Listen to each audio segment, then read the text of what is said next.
বাড়ি সে তো একটি সুখের নীল। আজকের যে ডিজাইনটি আপনারা দেখতে পাচ্ছেন এটি 1029 স্কোয়ার ফিট জায়গার মধ্যে করা আছে। তো অনেকেই চাচ্ছেন যে 1000 স্কোয়ার ফিট জায়গার মধ্যে 4 বেডরুম দিয়ে একতলা একটি বাড়ি করবেন। তারা রুমের সাইজ কত পাবেন এবং আপনারা দেখতে পাচ্ছেন যে বাড়ির ডিজাইনটা 1029 স্কোয়ার ফিট জায়গার মধ্যে করা হয়েছে। তা আপনি যদি এই জায়গার মধ্যে একটি বাড়ি করতে চান তাহলে আপনাকে কত টাকা বাজেট রাখতে হবে, 4 বেডরুম, 2টি টয়লেট, একটি কিচেন এবং সামনে এরকম সিম্পলভাবে একটি ডিজাইন করতে যদি চান তাহলে কত টাকা বাজেট আপনাকে রাখতে হবে এবং এই বাড়িটির নিচের কাজ শেষ করে একটি ছাদ দিয়ে আপনারা দেখতে পাচ্ছেন পুরো গাঁথনির কাজ কমপ্লিট করা আছে।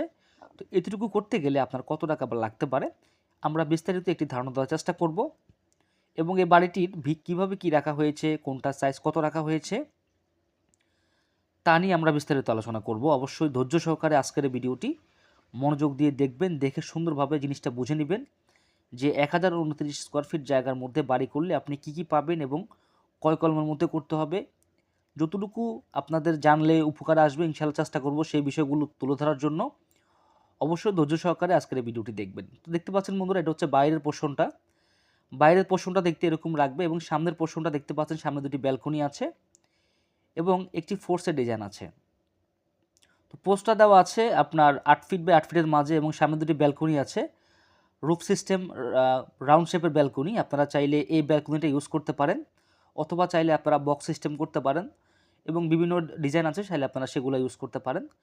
তো সচরাচর এই বাড়িটির সামনে সিঁড়ি দেওয়া আছে, দেখতে পাচ্ছেন 2 স্টেপে সিঁড়ি দেওয়া আছে এবং বাড়ির ভিতরে সিঁড়ি দিয়ে ভিতরে প্রবেশ করলেই আপনি এখানে দেখতে পাচ্ছেন যে একটি বিশাল একটি রুম আছে যেটা 18 ফিট বাই 16 ফিটের মাঝে করা হয়েছে। এটা ড্রয়িং কাম ডাইনিং স্পেস হিসেবে আপনারা চাইলে ব্যবহার করতে পারেন অথবা সবটাকে লিভিং রুম হিসেবে আপনি ব্যবহার করতে পারবেন। তো দেখতে পাচ্ছেন এপাশে আরও দুটি বেডরুম আছে এবং ডান পাশে দুটি বেডরুম, বাম পাশে দুটি বেডরুম, মাঝখানে হচ্ছে লিভিং রুম অথবা ড্রয়িং কাম ডাইনিং স্পেস বলতে পারেন।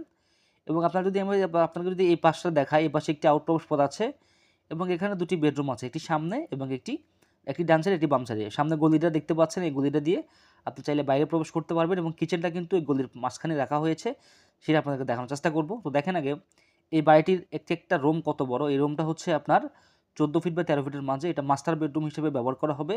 এটা সামনের একটি বেডরুম, এটার সাথে অ্যাটাচ টয়লেট আছে, আমি টয়লেটটাও দেখাবো। তো আপনারা যদি চান সামনে এরকম একটি বেডরুম দিতে পারেন। মনে রাখবেন জায়গার পরিমাণ হচ্ছে 1029 স্কোয়ার ফিট।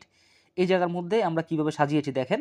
এখানে যে বেডরুম আছে, বেডরুমের সাথে একটি অ্যাটাচ টয়লেট আছে দেখতে পাচ্ছেন। টয়লেটটা দেওয়া হয়েছে আপনার 5 ফিট বাই 6.5 ফিটের মধ্যে দেওয়া আছে। আপনারা চাইলে একটু কম বেশি করতে পারবেন, কোনো সমস্যা নাই। এখানে এপাশে দেওয়া আপনারা আরেকটা দেখতে পাচ্ছেন যে এপাশে একটা গলি আছে। গলি দিয়ে আপনি চাইলে বাইরে প্রবেশ করতে পারবেন বা বাইরে যেতে পারবেন। এটা রান্নাঘরের গলি, এপাশে রান্নাঘরটাও আছে দেখেন, এটা হচ্ছে রান্নাঘর। এই রান্নাঘরটা দেখতে পাচ্ছেন যে খুব সুন্দর করে আমরা তাক বা শিল ঢালাই করে দিয়েছি। আপনারা চাইলে খুব সুন্দরভাবে এভাবে আপনারা সাজিয়ে নিতে পারেন। একদম একটা কর্নারে বাড়ির একটা সাইডে আপনারা রান্নাঘরটা দিতে পারেন। তারপর বন্ধুরা, অনেকেরই গ্রামের বাড়িতে গ্যাস থাকে না, তারা চাইলে এরকম একটা প্রবেশ পথ দিবেন। দেওয়ার পরে আপনারা বাড়ির মহিলারা বাড়ির ভিতর থেকে বাইরে আসা যাওয়া করবে, এটা খুব সুন্দর হবে। যাতে করে বাড়ির মেইন গেট দিয়ে যাতে আসা যাওয়া করতে না হয় মহিলাদেরকে, সেটা খুব সুন্দর হবে।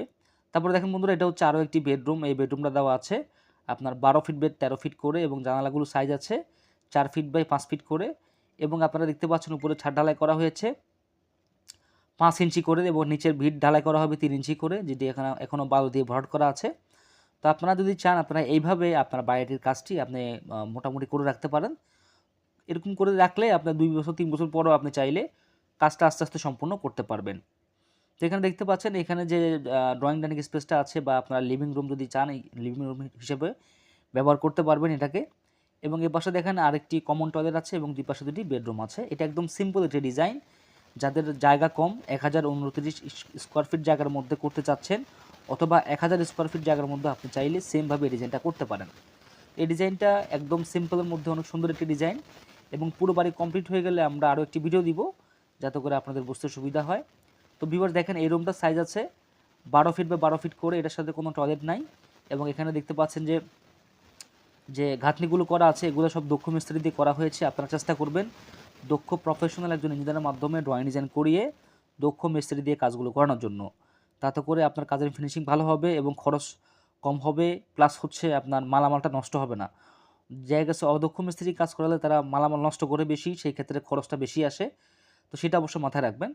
তো বন্ধুরা এটা হচ্ছে সামনের আরেকটি বেডরুম। এই বেডরুমটা দেওয়া হয়েছে 13 ফিট বা 14 ফিট করে, বেশ বড় বড় সামনের দুটো বেডরুম বড় বড় পাবেন এবং পিছনে দুটো বেডরুম আপনি দেখতে পাচ্ছেন দুইটা দুই রকম করে রাখা হয়েছে। তারপরে বন্ধুরা এই বাড়িটির প্রত্যেকটা কলমের মধ্যে যে রডগুলো দেওয়া হয়েছে আমি সবগুলো আপনাকে দেখানোর চেষ্টা করব। সিঁড়ির পাশে কলমগুলোতে আছে 12 milli rod 2 piece, 16 milli rod 4 piece এবং সিঁড়ির পাশের যে মাঝখানে কলমগুলো আছে সেগুলোতে 16 মিলি রড ইউজ করা হয়নি, 12 মিলির 6 পিস করে দেওয়া আছে, দেখতে পাচ্ছেন। তো বন্ধুরা এই বাড়িটির এতটুকু কাজ করতে এখন পর্যন্ত আপনারা যে দেখলেন ভিডিওতে, এতটুকু কাজ করতে এখন পর্যন্ত খরচ হয়েছে মাত্র 16 লক্ষ টাকা। তো ভিউয়ার্স দেখতে পাচ্ছেন 16 লক্ষ টাকা হলে বর্তমান সময়ে যদি জায়গার মাটি ভালো হয় সেই ক্ষেত্রে আপনার খরচ আরও কম আসবে। এখানে জায়গার মাটি খারাপ থাকার কারণে কিন্তু কলমে রড বেশি দেওয়া লাগছে, সেই কারণে খরচটা একটু বেশি গেছে। তো আপনার যদি জায়গার মাটি ভালো হয় সেই ক্ষেত্রে খরচটা কম বেশি হতে পারে। এটা যদি ফুল কমপ্লিট করে তাহলে আমি আশা করি 24 লক্ষ টাকার মধ্যে ইনশাল্লাহ ফুল কমপ্লিট হয়ে যাবে এবং আমরা যে বাজেট দিয়েছিলাম সেটাও এরকম 24-25 লক্ষ টাকার মতো বাজেট দিয়েছি। ইনশাল্লাহ পুরো বাড়ি কমপ্লিট হয়ে গেলে আমরা আরও একটি ভিডিও দিব এবং এই বাড়িটি যদি কারো পছন্দ হয় অবশ্যই আমাদের স্ক্রিনে দেখানো নাম্বারে যোগাযোগ করবেন অথবা আমাদের ভিডিওর নিচে কমেন্ট করবেন। বাড়ির সম্পর্কে কোনো কিছু জানার থাকলে সেটা আমাদেরকে জানালে আমরা অবশ্যই কমেন্টে বলে দিব ইনশাআল্লাহ। আসসালামু আলাইকুম।